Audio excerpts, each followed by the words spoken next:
வணக்கம். இப்போ நம்ம எளிய அறிவியல் சோதனை செய்து பார்க்க போகிறோம். அதுக்கு முன்னாடி தம்பி வந்திருக்காங்க, அவங்கள சந்திப்போம். தம்பி, கடற்கரை ஓரம் போயிருக்கீங்களா? போயிருக்கோம். கடற்கரை ஓரம் போயிருப்பீங்க. அந்த கடல் எல்லாம் பார்த்து ரசிச்சுட்டு இருப்பீங்க.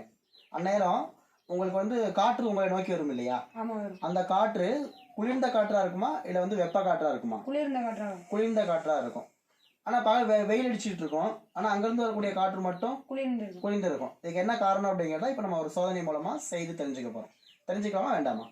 தெரிஞ்சுக்கலாம். இந்த சோதனையுடைய பேர் என்ன அப்படின்னா வெப்ப சலனம். என்ன பேர் சொல்லுங்க? வெப்ப சலனம். இதுக்கு தேவையான பொருள் நீர் எடுத்துக்கிறோம், 2 பீக்கர், மெழுகுவர்த்தி, பொட்டாசியம் பெர்மாங்கனேட், அதுக்கப்புறம் தீப்பெட்டி எடுத்துக்கிறோம்.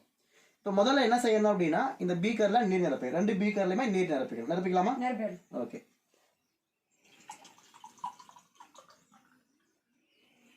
ஒரு பீக்கர் நீர் நிரப்பியாச்சு. அடுத்து 2வது பீக்கர்லையும் நான் நீர் நிரப்புறேன். நீர் நிரப்பியாச்சா? இப்போ அடுத்து நான் என்ன செய்ய போறேன் அப்படின்னா ஒவ்வொரு பீக்கர்லையும் சிறிதளவு பொட்டாசியம் பெர்மாங்கனேட் சேர்க்கணும். சேர்க்கலாமா? சேர்க்கலாம். ஓகே. எவ்வளவு சேர்க்கணும்னு சொல்லியிருந்தோம்? சிறிதளவு மட்டும் தான் சேர்க்கணும், அதிகமாக சேர்த்தரக்கூடாது. சேர்த்தாச்சா? ஓகே. இதுலேயும் நம்ம சிறிதளவு சேர்த்துட்டோம். இப்போ நம்ம என்ன பார்க்கணும் அப்படின்னா இந்த பொட்டாசியம் பெர்மாங்கனேட் நீர்ல எல்லா பக்கங்களுக்கும் பரவுதா இல்லை அடியில் போய் படிஞ்சிருக்கா அப்படிங்கிறத பார்த்து சொல்லுங்க. அடியில் போய் படிஞ்சிருக்கு. நம்ம இன்னும் கொஞ்ச நேரம் கூட வெயிட் பண்ணி பார்க்கலாம். எல்லா பக்கமும் பரவுதா இல்லை அடியிலே படிஞ்சிருக்கா அப்படிங்கிறத பார்க்க போகிறோம். ஓகேவா? பார்க்கலாமா? அடியில் போய் படிஞ்சிருக்கு. இப்போ அடுத்து நம்ம என்ன செய்ய போகிறோம்னா ஒரு மெழுகுவர்த்தியை பற்ற வைக்க போகிறோம். பற்ற வைக்கலாமா? ஓகே, பற்ற வைங்க.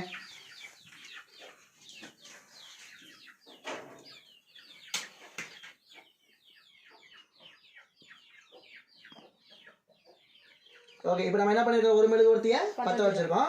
மறுபடியும் பாருங்க, 2 பீக்கர்ல கூடிய பொட்டாசியம் பெர்மாங்கனேட் அடியில் படிந்த வண்ணமே இருக்குது. ஆனால் எல்லா பக்கமும் என்ன செய்யல? பரவல. இப்போ நான் என்ன பண்றேன்னா ஒரு பீக்கர்ல கூடிய நீரை மட்டும் நான் மெழுகுவர்த்தியில வெப்பப்படுத்த போறேன். வெப்பப்படுத்தலாமா? வெப்பப்படுத்தும் போது இந்த பொட்டாசியம் பெர்மாங்கனேட் என்ன ஆகுதுன்னு பாருங்க.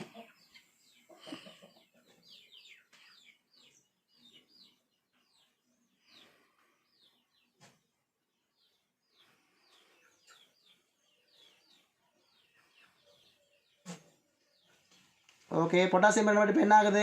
எல்லா பக்கமும் கீழே இருந்து மேலே பரவறத பார்க்க முடியுது. ஆமாவா இல்லையா தங்கம்? ஓகே. பாருங்க, அப்படியே மேலே வந்து மறுபடியும் மேலே இருந்து கீழே போகிறத நம்மளால பார்க்க முடியுது.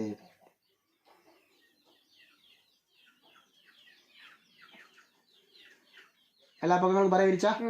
பரவிருச்சு. இப்போ இந்த நீரை வந்து நம்ம வெப்பப்படுத்தவே இல்லை. ஆனால் இதில் கூடிய பொட்டாசியம் பெர்மாங்கனேட் என்ன பண்ணிருக்கு? அடியில் போய் அப்படியே படிஞ்சே இருக்கு. ஓகே. இதில் ஏன் எல்லா பக்கமும் பொட்டாசியம் பெர்மாங்கனேட் பரவுச்சு அப்படின்னா நம்ம நீரை என்ன செஞ்சோம்? வெப்பப்படுத்தணும். வெப்பப்படுத்தும் போது கீழ்ப்பகுதியில் இருக்கக்கூடிய நீர் தான் முதல்ல வெப்பமடையும் இல்லையா? அப்படி வெப்பமடையும் போது இந்த நீர் மூலக்கூட இயக்க ஆற்றல் அதிகரிக்கும். புரியுதா? இயக்க ஆற்றல் அதிகரிக்கும் போது என்ன ஆகும்? விரிவடையும். நீர் மூலக்கூறுக்கு இடையில இடைவெளி ஏற்பட்டு விரிவடையும் போது என்ன ஆகும்னு கேட்டீங்கன்னா மேலே போகும். லேசாகி மேலே போகும். மேலே இருக்கக்கூடிய நீர் மூலக்கூறுகள் கீழே வரும். நீர் வந்து கீழே வரும். மறுபடியும் அது வெப்பமடைஞ்சு மறுபடியும் என்ன பண்ண இயக்காற்றல் அதிகரித்து மேலே போகும். அப்போ நம்ம நீருக்கு வெப்பத்தை கொடுக்கும்போது அல்லது நீர் வழியாக வெப்பம் பரவும் பொழுது அதோடைய மூலக்கூறுகள் என்ன பண்ணிகிட்டே இருக்கு? இயக்கம் அடைஞ்சுக்கிட்டே இருக்கு. இப்படி ஒரு பகுதியிலேருந்து இன்னொரு பகுதிக்கு இப்போ கீழே வந்து வெப்பம் அதிகமாக இருக்கும் இல்லையா? மேலே வந்து வெப்பம் குறைவாக இருக்கும். இப்படி வெப்பம் அதிகமான பகுதியிலிருந்து குறைவான பகுதிக்கு இந்த மூலக்கூறுடைய இயக்கத்தோட வெப்பம் பரவுது இல்லையா? அதனால அதுக்கு என்ன பேர் அப்படின்னு கேட்டீங்கன்னா வெப்ப சலனம். என்ன பேர் சொல்லுங்க? வெப்ப சலனம். ஆனா இந்த பீக்கர்ல கூடிய பொட்டாசியம் பெர்மாங்கனேட் ஏன் அடியில படிஞ்சிருக்கு? இது வந்து மூலக்கூறுடைய இயக்க ஆற்றல் ரொம்ப குறைவா இருக்கும். புரியுதா? எனக்கு நம்ம வெப்ப ஆற்றல் கொடுக்கவே இல்லை, அதனால அடியில போய் படிஞ்சிருக்கு. அப்ப இந்த பொட்டாசியம் பெர்மாங்கனேட் இந்த நீர்ல எல்லா பக்கமும் பரவணும் காரணம் என்ன? வெப்ப சலனம். ஓகேவா? ஓகே. இந்த வெப்ப சலனத்தின் காரணமாக தான் நான் முன்னாடியே உங்களுக்கு ஒரு கேள்வி கேட்டிருந்தேன். குளிர்ந்த காற்று ஏன் வருது கேட்டிருந்தோமா? இந்த வெப்பச்சலனம் தான் காரணம். சரி, இதுக்கும் அந்த குளிர்ந்த காற்று வர்றதுக்கு என்ன சம்பந்தம் அப்படின்னு நம்ம பார்க்க போறோம். இப்போ பகல் பொழுதுல நீர் பகுதியை விட நிலப்பகுதி சீக்கிரமாகவே வெப்பமடைஞ்சிடும். அப்படி வெப்பமடையும் பொழுது அந்த நிலப்பகுதி என்ன பண்ணும் அப்படின்னு கேட்டிங்கன்னா பக்கத்தில் கூடிய காற்றுக்கு வெப்பத்தை கொடுக்கும். இப்போ எப்படி நம்ம நீருக்கு வெப்பத்தை கொடுத்தோம் அந்த மாதிரி நிலம் என்ன பண்ணோம்? காற்றுக்கு வந்து வெப்பத்தை கொடுக்கும். வெப்பத்தை கொடுக்கும்போது இப்போ நீர் மூலக்கூறுகள் இயக்கம் அடைஞ்சது இல்லையா? அதே மாதிரி காற்று மூலக்கூறுகள் இயக்கம் அடையும். விரிவடைஞ்சு என்ன ஆகும்? மேலே போகும். அப்போ ஆனால் இந்த செயல் கடல் பகுதியில் ரொம்ப ஸ்லோவாக நடந்துகிட்டு இருக்கும். ஏன்னா நீர் வந்து மெதுவாக தான் வெப்பம் அடைஞ்சிட்டு இருக்கும். காட்டுக்கு வந்து அந்த அளவுக்கு வெப்பத்தை கொடுத்துருக்காது. சரியா? இப்போ நிலப்பகுதியில் கூடிய காற்று மேலே போகுது இல்லையா?